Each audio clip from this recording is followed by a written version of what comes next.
Thank you to the Mustache Press for joining us here today for the American Mustache Institute's annual State of the Union address. I'd like to read from some prepared remarks, and then I'd be happy to take your questions. With Stache Bash 2008, as well as the Olsen twins' birthday just around the corner, the American Mustache Institute wishes to address a few key issues.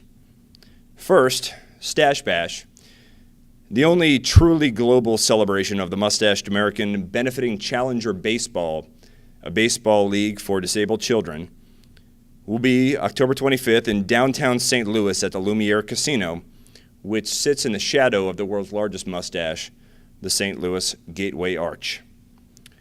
AMI will soon kick off voting on our website for the Mustached American of the Year Award, celebrating the mustached American who has best exemplified the race of people known as the Mustached American in the last year. Men, women, and carnies will be eligible. And at Stache Bash, AMI will name the first ever winner of this prestigious award.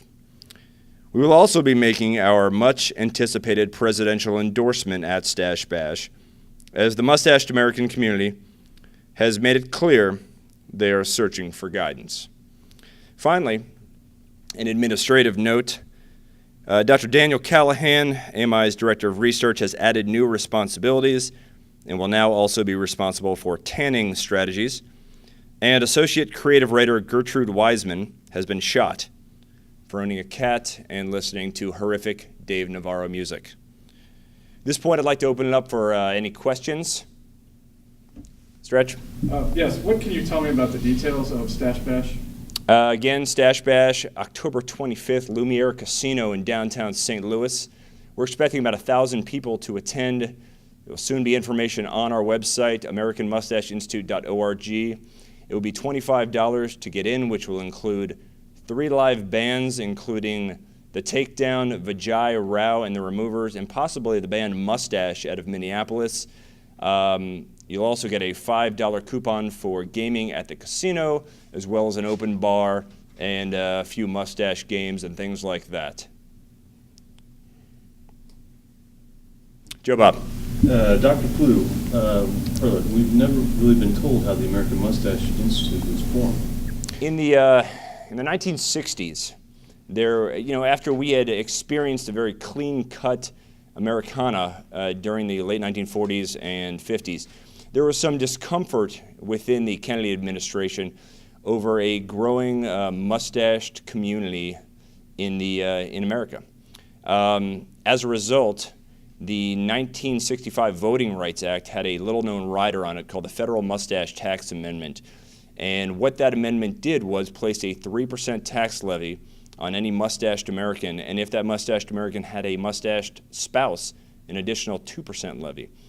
At that point, Dr. Callahan and I were actually called to Washington, D.C., and we set up offices in the Watergate Hotel and formed the American Mustache Institute. Anything else? Slim.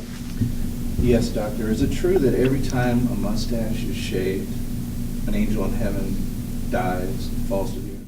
Glad you bring that up. Yeah, it is true that every time a mustache is shaved, an angel in heaven does die and fall to earth. It is clearly delineated in scriptures as well as in Mel Brooks' docudrama, History of the World Part 1. Doctor? Jimmy Sue?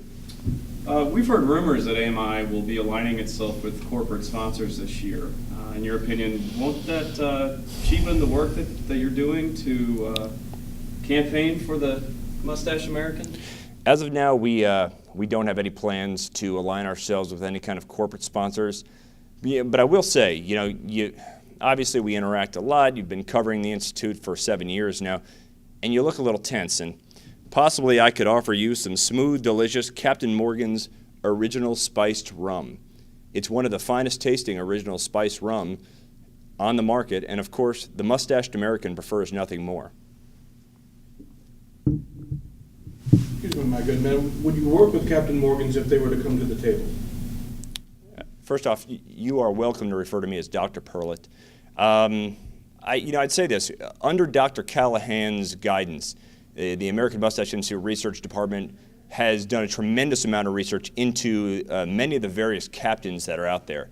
You know, we've looked at Captain Crunch, Captain America, Captain Merrill Stubing of the Love Boat, and of course the captain in Tennille.